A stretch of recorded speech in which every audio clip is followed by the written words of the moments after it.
بسم اللہ الرحمن الرحیم۔ حضرت خضر علیہ السلام ایک دن بنی اسرائیل کی بازار سے گزر رہے تھے۔ راستے میں ایک سوالی نے آواز دی کہ اللہ کے نام پر کچھ عطا کرو، اللہ آپ کو برکت دے گا۔ حضرت خضر علیہ السلام نے فرمایا، اللہ جو چاہے گا وہی ہوگا، میرے پاس تو اس وقت کچھ بھی نہیں کہ میں تمہیں دے سکوں۔ اس فقیر نے پھر صدا لگائی کہ میں تم سے اللہ کے نام پر مانگ رہا ہوں۔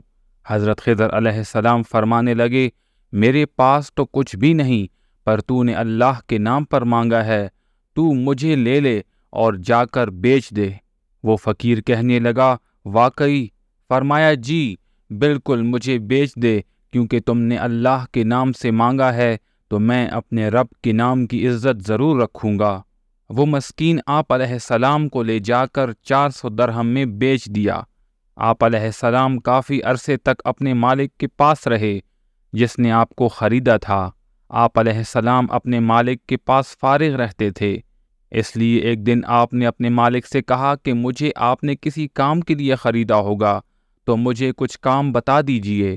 مالک نے کہا، مجھے اچھا نہیں لگتا کہ میں آپ پر بوجھ ڈالوں، کیونکہ آپ بہت عمر رسیدہ شیخ اور بزرگ ہیں۔ حضرت خضر علیہ السلام فرمانے لگے، پھر بھی میں کام کرنا چاہتا ہوں۔ مالک نے کہا، اچھا اس پتھر کو منتقل کرو۔ وہ پتھر بہت بھاری تھا جس کو 6 آدمی بھی نہیں ہٹا سکتے تھے۔ جب مالک کسی کام سے باہر گیا تو حضرت خضر علیہ السلام نے اکیلے اس پتھر کو منتقل کر دیا۔ جب مالک واپس آیا تو وہ بہت حیران ہوا۔ مالک نے کہا، میں کچھ دنوں کے لیے سفر پر جا رہا ہوں۔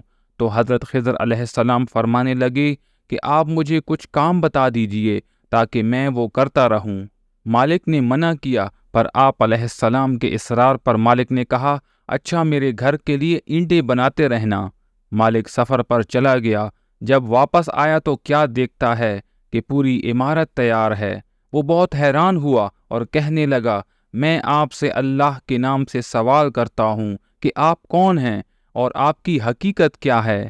حضرت فرمانے لگے، اسی اللہ کے نام نے مجھے غلامی میں ڈالا، اور ابھی آپ نے بھی اللہ کا واسطہ دیا ہے تو میں تجھ کو بتلاتا ہوں کہ میں کون ہوں۔ میں وہی خضر علیہ السلام ہوں جس کے بارے میں تم نے سنا ہوگا۔ ایک فقیر نے اللہ کے نام پہ کچھ مانگا تھا، میرے پاس کچھ نہیں تھا تو میں نے خود کو اس کے حوالے کر دیا، اور اس نے پھر مجھے بیچ دیا اور آپ کا غلام بنا دیا۔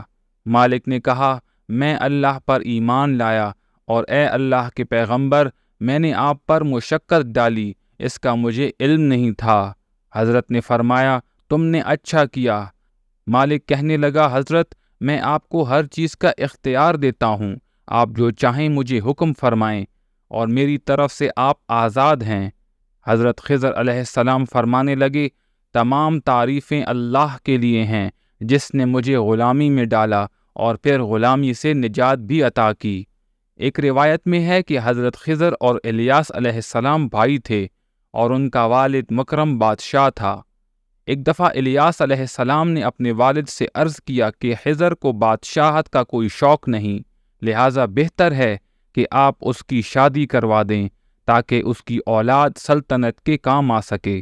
بادشاہ نے حضرت خضر علیہ السلام کی شادی کر دی، پر آپ علیہ السلام نے عورت سے کہا کہ مجھے بیوی کی ضرورت نہیں، اگر جانا چاہتی ہو تو جا سکتی ہو، اور رہنا چاہو تو میرے ساتھ رہ کر اللہ کی عبادت کرو۔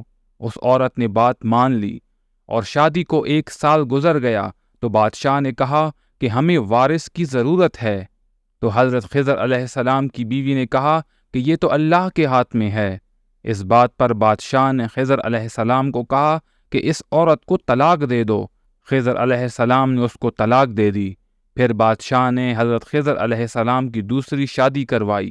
خضر علیہ السلام نے اس عورت سے بھی وہی باتیں کی جو پہلی بیوی سے کی تھیں، مگر 1 سال گزرنے کے بعد بادشاہ کی اولاد کے سوال پر عورت نے جواب دیا کہ جب خضر علیہ السلام کو بیوی کی ضرورت ہی نہیں تو میں کیا کروں؟ جب والد نے خضر علیہ السلام کو بلایا تو وہ بھاگ گیا، اور اس نے دوسری بیوی کو بھی قتل کر دیا، کیونکہ اس نے وعدہ خلافی کی اور خضر علیہ السلام کا راز فاش کیا۔ امید ہے آج کی ویڈیو آپ لوگوں کو پسند آئی ہوگی۔ مزید ویڈیوز کے لیے میرے چینل کو سبسکرائب کریں۔ السلام علیکم ورحمۃ اللہ وبرکاتہ۔